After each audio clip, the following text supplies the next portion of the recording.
Today I'm talking again with Keely Covello. Did I get that right? Yeah, you got that right. Nailed Yeah, it. all right. I wanted to have her back on because she's dealing with all kinds of stuff out in her part of the world, which sometimes feels like a foreign country to the rest of us. She's in California. And yeah, if you just want to describe like quick what you do, I guess. Yeah, sure. Well, I'm an independent journalist too in the Western space. I feel like a lot of stories I cover are in the West, but they affect rural and working people. Been a lot of reporting in California lately just because we cause a lot of problems. So, Yeah, and you grew up in Northern California, right? yes, sir. Yeah, Mendocino County. So what you're dealing with up there is they're taking out dams and it's become this national thing. I mean, Trump's talked about how Gavin Newsom is pushing all the water into the ocean instead of holding on to it and using it to fight fires. That's what's come up in the last couple of months. But right now, I guess I'll just let you explain the issue. Well, thanks for having me on, first of all, Jim, because the story really hasn't gotten any attention at all. I mean, it's very unknown. And I think it's the perfect time to talk about it because while we've been dealing with it for a minute, knowing this was coming, Trump's attention on California water makes it really prescient, especially with the LA fires we had last month. Trump kind of called attention to the poor water management in the state, and Gavin Newsom tried to, debunk him and say that water's managed well in the state, and Trump's accusations are false, which is totally untrue. And I think this story specifically really proves President Trump's point. And I wish that it had more attention because it really highlights the insanity going on in California related to water. So essentially, we have two dams in the Potter Valley Project, which is in Mendocino County. It diverts about 2% of the Eel River to the Russian River. These dams were built 100 years ago. So there's two hydroelectric dams and a diversion tunnel. It's the system that's worked well for 100 years. And the plan is right now to take it out, remove it. And this dam system provides water to 600,000 Californians from Potter Valley to Novato. So Mendocino County, Lake County, Sonoma County, a little bit of Marin County. And these are largely agricultural, small communities, a lot of ranching, a lot of farming. So it'll just absolutely devastate the area. And it'll cost a lot of money to take these dams down. Estimates are 500 million to $1 billion to take the dams down. The I can kind of get into the weeds of why this is happening, but at the end of the day, the buck does stop at the governor's desk, and no one has tried to protect the dams or served as kind of a voice for why we need this water system in a state that needs a lot more water infrastructure, not less. What is the reasoning? You have this system that's working good, Right. and I've seen pictures. Maybe I'll try to get a picture in here.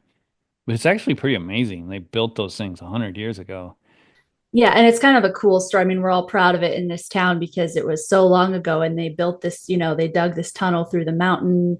It's just this really a system that has become the basis for our whole community and our agriculture. So taking it out is just a stake in the heart of our community.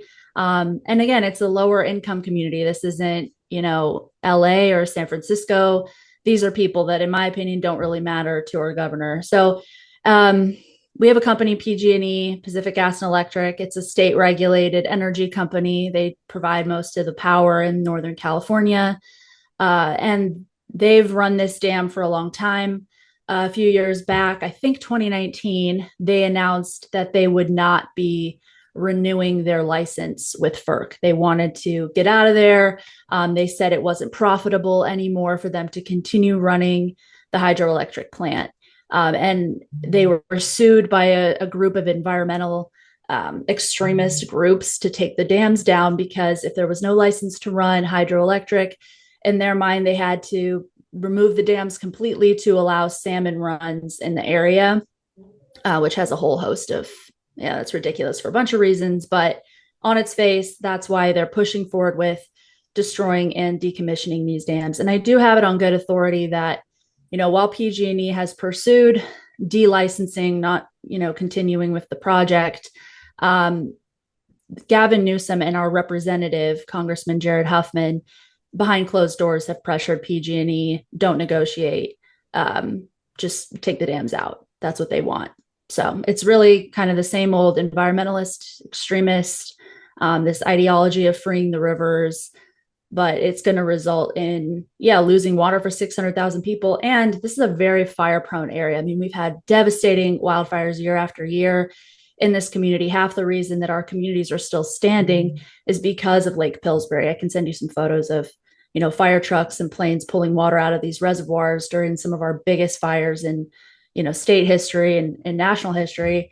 And that's kind of the reason why our towns were saved. So it's going to leave us totally sitting ducks without any water supply for these inevitable fires. Okay. So the utility company Yeah. says that the hydroelectric isn't efficient enough anymore. Is that what they're saying? And so they're not going to Yeah, use the plant, right? But exactly. you still Yeah, need it the needs dam there to maintenance. have the lake to create the, to have the water.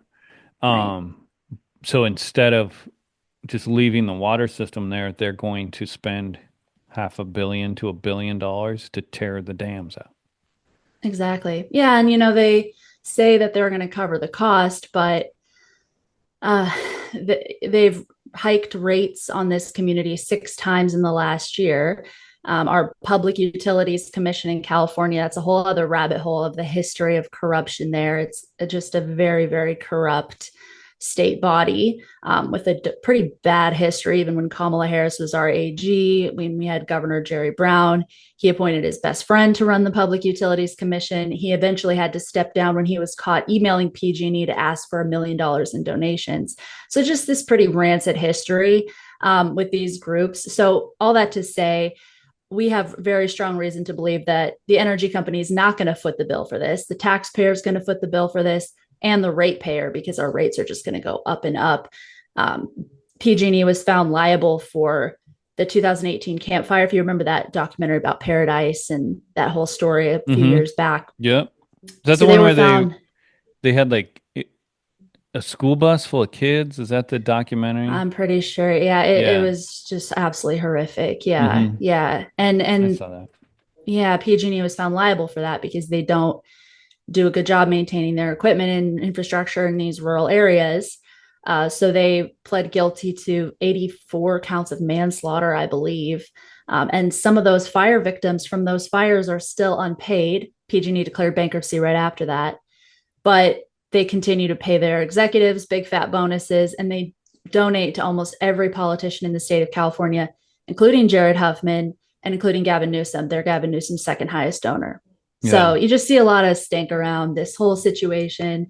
And after their liability for these fires, they raise our rates to cover that liability, but they don't, improve their equipment or their infrastructure. They just go back to the Public Utilities Commission and get approval to keep raising our rates so we cover their expenses. And last year, I just published this because it just came out. They just announced record profits for the second year in a row. They cleared 2.47 billion in 2024.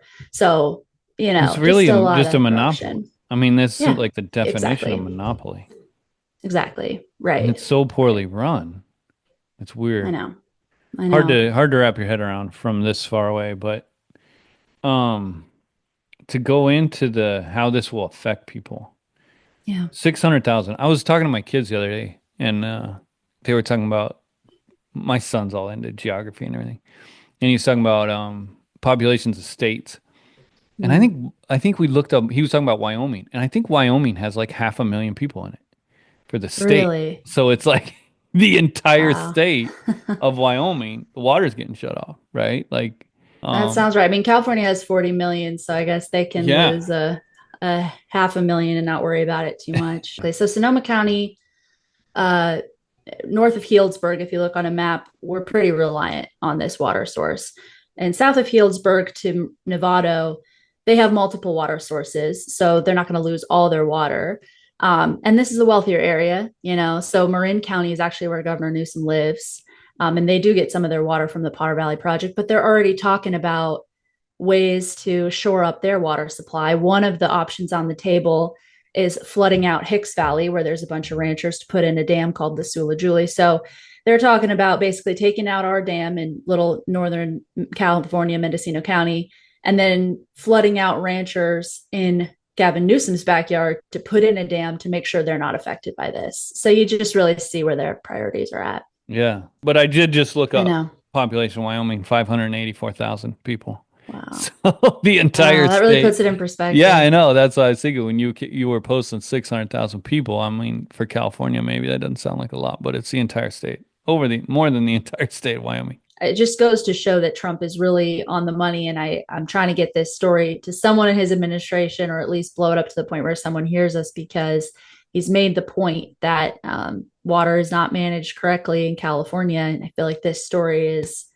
Yeah. huge, but just because nobody cares about rural California, Yeah. no one knows about this.